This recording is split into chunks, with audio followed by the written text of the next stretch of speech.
pessoal, eu sou a professora Karen Soriano, eu sou pedagoga formada pela Unesp de Marília, sou especialista em educação especial e inclusiva também pela Unesp daqui, mestre e doutoranda em educação, tudo pela Unesp de Marília. Bom, hoje nós vamos falar sobre um dos capítulos do livro Ensino Híbrido, Personalização e Tecnologia da Educação. E assim, na verdade, nós vamos falar desse capítulo que tem o mesmo nome do livro todo, né? Os autores são a Lilian Bassic, o Adolfo Tanzineto e a Fernanda de Mello Trevisani. O que a gente tem que considerar em primeiro lugar, então, ao falar desse capítulo? Bom, primeira coisa, gente, essas situações de ensino híbrido, de ambiente virtual de aprendizagem, de sala de aula invertida, isso vai ser um conceito cada vez mais presente na educação, né? Principalmente aí depois da pandemia, tá bom? Então, isso tá já muito presente nas nossas discussões e vai ficar cada vez mais, tá bom? Então, pra gente entender, é um capítulo, né? O segundo capítulo do livro Ensino Híbrido, Personalização e Tecnologia da Educação, organizado pela Lilian Bassic, pelo Adolfo Tanzineto e pela Fernanda de Mello Trevisani. O capítulo, então, tem o mesmo nome desse livro exatamente porque esses autores, né, os organizadores do livro, eles o consideram como um tronco para todos os outros capítulos, né? Então, é como se, a partir dele, o livro fosse sendo discutido, fosse ganhando novos ramos, aí, novas discussões. Tá legal? Então, vamos lá.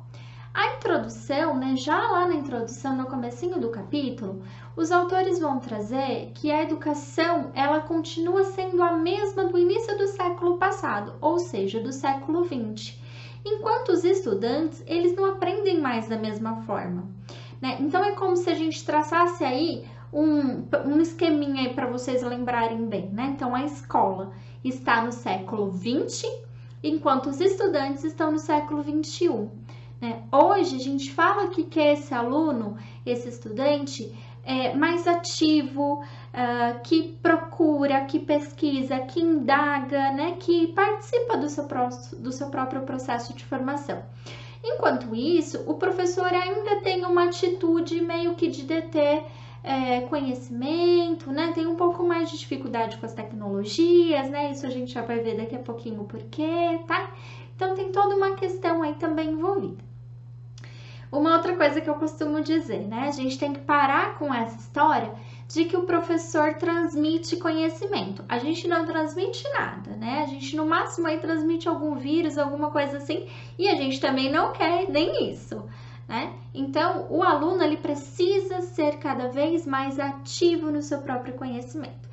E o ensino híbrido, ele vem exatamente para trazer essa perspectiva também, né? Do aluno que participa, do aluno que questiona, do aluno que opina o que ele quer ou não aprender, o que ele tem ou não que aprender, tá? É claro que existe um tronco aí que a gente não pode modificar, tá? Tentem pensar em mais ou menos como está o novo ensino médio, né? Qual é a proposta dele, né? A proposta em si é bastante interessante, embora não seja tão bem estudada, tão bem detalhada.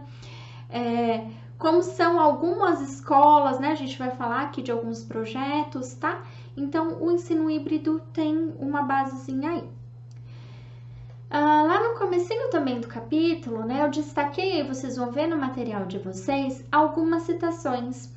Essas citações são as mesmas que o capítulo traz. Por quê? É para a gente pensar, é para a gente resgatar mesmo o que os autores estão pensando e estão trazendo de mais importante, tá? Então, lá no comecinho, eles vão dizer que crianças e jovens estão cada vez mais conectados à tecnologia, digitais, né? Configurando-se como uma geração que estabelece novas relações com conhecimento e que, portanto, requer que transformações aconteçam na escola, né? Ocorram na escola. Por que isso, gente? A nossa ideia aqui é exatamente que a escola seja uma escola inclusiva, uma escola para todo mundo, uma escola em que as dificuldades e as facilidades dos alunos sejam reconhecidas, sejam respeitadas, tá? E levadas em consideração na hora aí de se construir o currículo, na hora de fazer planejamento de aula, tá? É isso que os autores vão trazer e é isso que a própria perspectiva de educação para todos, né? Ela traz também, tá bom? O uso das tecnologias digitais no contexto escolar, então, precisa ser feito de uma forma criativa. A gente não pode mais, então, ter aquela postura do professor como centro das atenções, né, como detentor do conhecimento. Muito pelo contrário, nós temos que buscar novos conhecimentos, buscar novas formas de aprender, tá?